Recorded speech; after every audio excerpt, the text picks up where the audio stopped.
تخيل لو في يوم لقيت الكمبيوتر بتاعك بيرفض ينفذ اوامرك، لو لقيت تليفونك رافض انه يسيبك تتواصل مع حد، عربيتك رافضه انها توصلك للمكان اللي انت عايزه. التكنولوجيا دلوقتي حوالينا في كل حته وبتساعدنا في تقريبا كل نواحي حياتنا، من اول المواطن العادي لحد اقتصاد الدول العظمى. ايه اللي يحصل لو كل التكنولوجيا والذكاء الاصطناعي اللي حوالينا قرروا ينقلبوا علينا؟ التفرد التكنولوجي هي فكره مرعبه قد ما هي مثيره للاهتمام، مما خلاها وقود ممتاز للعديد من الاعمال الفنيه. وفي الفيديو ده هنعرف يعني ايه تفرد تكنولوجي، وهنشوف اشهر 5 افلام استكشفوا المفهوم ده.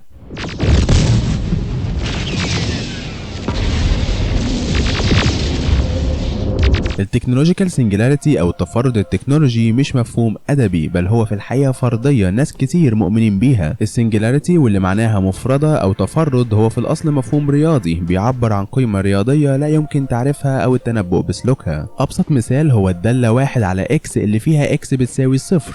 اي حاجه مقسومه على 0 بتديك قيمه غير معرفه ومخالفه للبديهه، زي الثقب الاسود اللي في مركزه سنجلاريتي واللي بتبقى نقطه في الزمان ومكان عندها كل قوانين الفيزياء اللي نعرفها لا يمكن تطبيقها. العلماء ممكن يقولوا لك ايه اللي هيحصل لك لو قربت من ثقب اسود، لكن محدش يقدر يقول لك هيحصل ايه جوه الثقب الاسود. مفيش رجوع من بعد النقطه دي ولا يمكن التنبؤ باللي بعدها. التفرد التكنولوجي هي الفرضيه اللي بتقول ان هيجي لحظه الذكاء الاصطناعي هيوصل للنقطه اللي عندها هيبدا يطور نفسه بشكل مستقل وبسرعه هائله، ويوصل لدرجه من الوعي والتفكير المستقل اللي يخلينا لا نستطيع التنبؤ بسلوكه، والنتيجه هتكون تغير لا يمكن التنبؤ به للحضاره البشريه. التغير ده مش شرط يكون حاجة وحشة، لكن كونه لا يمكن التنبؤ بيه بيخليه مرعب بشكل كافي. والقائمة دي هتعرض بدون ترتيب أفلام فيهم ذكاء اصطناعي قدر إنه ينقلب على الأوامر اللي تم برمجته عليها، بس هيكون في حرق بسيط لأحداث بعض الأفلام اللي في القائمة. يعني لو في فيلم مش عايزه يتحرق تقدر تتنقل على الفيلم التالي عن طريق إنك تبص على الديسكريبشن بتاع الفيديو وتدوس على رقم الدقيقة بتاعة الفيلم اللي بعده. أول فيلم في القائمة هو 2001 A Space Odyssey واللي صدر عام 1968. الفيلم مش بيركز على الذكاء الاصطناعي بالذات، بل هو جزء من سلسلة قصتها أوسع وأعمق. لكن الفيلم ده بيتكلم عن مهمة في الفضاء على متن سفينة متجهة ناحية كوكب المشتري. السفينة دي كانت بتحتوي على رواد فضاء بالإضافة لسوبر كمبيوتر اسمه HAL 9000 أو ببساطة هال، وهو المسؤول عن إدارة كل وظائف السفينة. هال كان ذكي جدا، كان بيقدر يتكلم ويميز الكلام ويرد عليه بكل كفاءة، بيستخدم المنطق في تحليل المشاكل وما بيغلطش ابدا، وكمان بيقدر الفن وبيقدر يلاحظ ملامح الوجه ويميزها بكفاءة عالية. المهمة دي في الاصل اتنفذت لان العلماء اكتشفوا شيء غريب مدفون تحت سطح القمر، والشيء ده كان بيطلع اشارات متجهة ناحية كوكب المشتري. بسبب ان مستحيل الشيء ده يكون اتدفن بسبب عوامل التعرية، العلماء استنتجوا ان تم دفنه بشكل مقصود، وبما ان التحليلات اظهرت انه مدفون من 4 مليون سنة، يعني قبل حتى ظهور البشر على الارض، ده بيقترح ان في فضائيين هم اللي زرعوه. علشان كده المهمة دي كان هدفها ان العلماء دول يروحوا كوكب المشتري علشان يشوفوا الشيء ده بيبعت اشارات لايه بالظبط، لكن خوفا من تسريب المعلومات دي مما يمكن يسبب رد فعل غير متوقع من الناس، اي معلومات عن المهمة بقت سرية تماما ومحدش يعرفها ابدا حتى رواد الفضاء اللي على السفينة، والوحيد اللي يعرفها هو هال الكمبيوتر اللي بيدير السفينة. هال كان متبرمج انه يفضل مخبي تفاصيل المهمة على رواد الفضاء وما يقول لهمش غير لما يوصلوا المشتري، وطبعا زي اي روبوت هال كان متصمم في الاصل على انه ما يخبيش حاجة على البشر وان يقول لهم اي معلومات بشكل صحيح. ده طبعا خلق مشكلة مع هال، لانه دلوقتي بقى مطلوب منه انه ما يخبيش حاجة، لكن في نفس الوقت مطلوب منه يخبي تفاصيل المهمة. علشان كده لوحده قدر يوصل لحل وسط، يقتل كل رواد الفضاء على السفينة، وبكده مش هيبقى مضطر يخبي عليهم حاجة.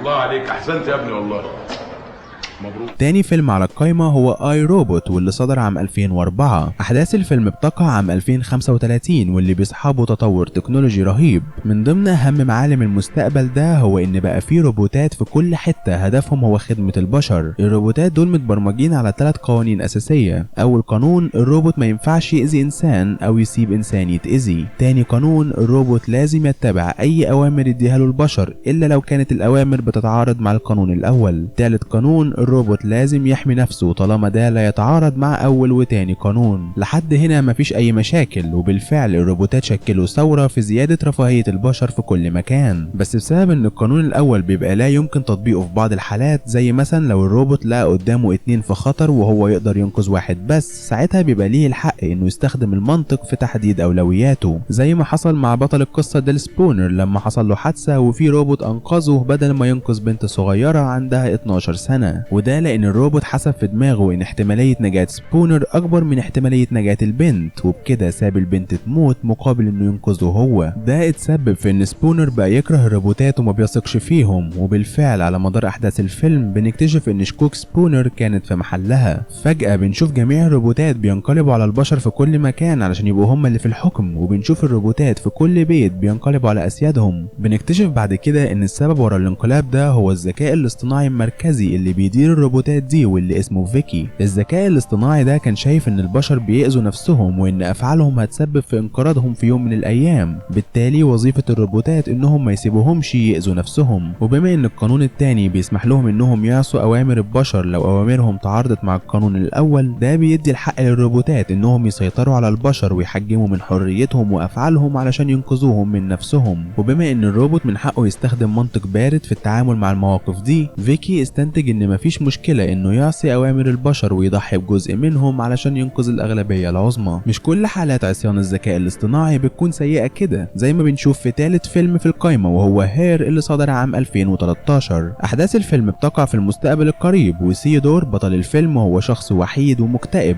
في يوم من الايام سيودور بيسمع عن نظام تشغيل جديد بيحتوي على فيرتشوال اسيستنت، حاجة كده زي سيري وكورتانا، لكنه بيحتوي على ذكاء اصطناعي مرتفع جدا قادر على التعلم والتطور والتأقلم. سيودور اشترى نظام التشغيل ده واختار الذكاء الاصطناعي يكون بصوت بنت، والبنت دي بتختار لنفسها اسم سامانتا. على مدار الفيلم سيودور وسامانتا بيتناقشوا حوالين الحياة والحب والعلاقات، والنقاشات دي ساعدت سيودور يطور من نفسه للأحسن لحد ما وقع في حب سامانتا، والاتنين بقوا مرتبطين عاطفيا. طبعا سامانتا مش هي نظام التشغيل الوحيد اللي في العالم، وفي زيها كتير عند ناس كتير، وفي يوم من الأيام كل الأنظمة دي عملوا مع بعض نظام تشغيل بيجمعهم كلهم علشان يساعدهم على مشاركة خبراتهم وتطوير نفسهم. ومع الوقت ومع تطور الأنظمة دي قرروا مع بعض إنهم ببساطة يسيبوا البشر ويمشوا. في نهاية الفيلم بنشوف سامانتا بتشرح لسيودور إنها محتاجة تمشي مع باقي الأنظمة علشان يعيشوا سوا ويكونوا مجتمع خاص بيهم، والمجتمع ده هيكون في مكان غير مادي صعب إنها تشرحه لسيودور. وبالفعل سامانتا مع باقي الفيرتشوال اسيستنتس بيسيبوا أصحابهم البشر وبيختفوا مع بعض لمكان ما البشر ما يعرفوش إيه هو. في أول فيلمين شفنا بوادر انقلاب الآلة على البشر، لكن البشر بيقدروا يوقفوا الانقلاب ده قبل ما يتطور لمراحل أسوأ.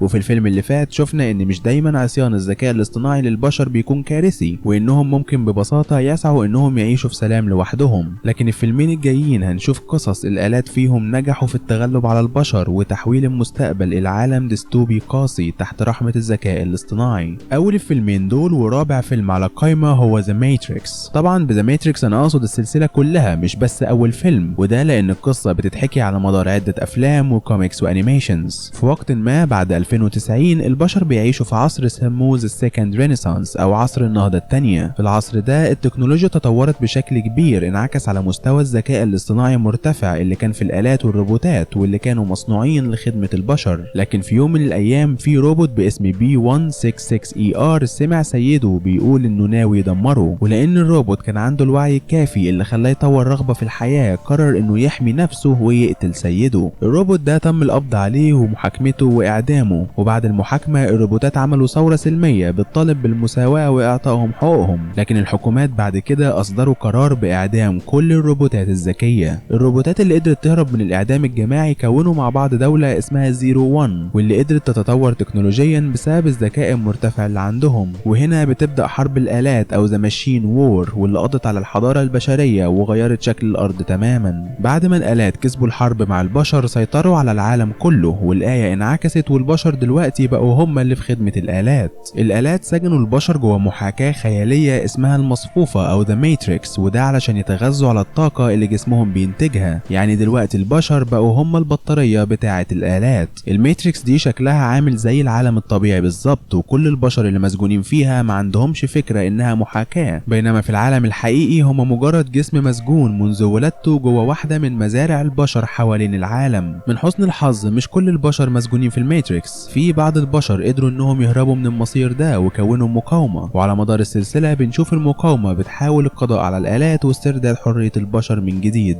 خامس واخر فيلم في القايمة هو ترمينيتور، واللي برضه قصته بتمتد على عدة افلام. القصة بتبدأ بشركة اسمها سايبرداين سيستمز صممت ذكاء اصطناعي اسمه سكاي نت وبعته للحكومة الامريكية. سكاي نت كانت مسؤولة عن كل مهمات الدفاع، هي اللي بتتحكم في كل وحدات الجيش من حيث الاستراتيجيات والتاكتكس. الكارثة بتبدأ لما في يوم من الايام سكاي نت بتبدأ تطور وعي خلاها مدركة لذاتها ووجودها وليها إرادة مستقلة. ده خلى العلماء اللي بيديروها يخافوا منها وقرروا انهم يفصلوها تماما، وسكاي نت دافعت عن نفسها عن طريق انها ضربت بلاد كتير بالنووي، والعالم كله سقط في حرب نووية ابادت اكتر من 3 مليار انسان فيما يعرف بجادجمنت داي او يوم الحساب. سكاي نت بعد كده صنعت سلسلة من الروبوتات اسمهم ذا ترمينيتورز علشان يسحقوا اي بوادر مقاومة من البشر، لكن البشر بقيادة شخص اسمه جون كونر بينشئوا حركة المقاومة اللي استطاعت اختراق العديد من دفاعات الآلات. وهنا سكاي نت بتلاقي ان الحل لهزيمة المقاومة هو ارسال واحد من الترمينيتورز بالزمن للماضي علشان يقتل ام جون كونر قبل ما تولده، وبكده مش هيبقى فيه جون كونر علشان يقود المقاومة بالشكل الخطير ده. كلمونا في التعليقات عن امثله تانية ما ظهرتش في الفيديو ده، ولو عجبكم الفيديو ما تنسوش لايك وشير وسبسكرايب مع تفعيل الجرس عشان يجيلكوا اشعارات بكل جديد، وما تنسوش لايك على صفحه الفيسبوك، وبرضه لو حابين تدعموا القناه تقدروا تشتركوا على صفحه القناه على باتريون من الرابط المكتوب على الشاشه وموجود في الديسكريبشن. اشوفكم الفيديو الجاي.